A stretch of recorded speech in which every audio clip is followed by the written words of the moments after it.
ating paksa ay nakaka-apekto ba ang social media sa kalusugang pangkaisipan? Magsisimula tayo sa panig ito.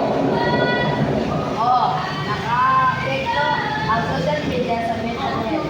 Marami kabataan ngayon ang nakaranas ng stress, anxiety at depression dahil sa labis na paggamit nito kapag nakikita nila ang mga post ng ibang tao na tila perfecto ang buhay. Nagsimula silang ikumpara ang sarili at mawalan ng kumpiyansa.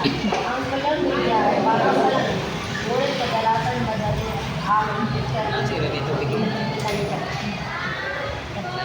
Hindi kami sangayon sa social media ay hindi masama pero ito sa mga tao hindi na natin ito ang kailan ang pagkakataon sa pagkakataon pag-aaral o pagkakabahagi na share ito ay pagkakataon ng tulong pa hindi solusyon hindi ang social media problema hindi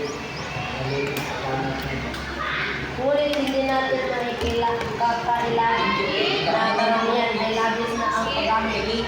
Ang sobrang oras sa social media ay nagdulot ng pagkabalisa at pagkakalbi. Kaya malinaw na apekto ito sa mental health kung hindi makaligo.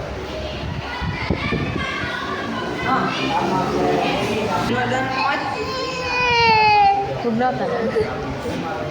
Abo mangguni mo.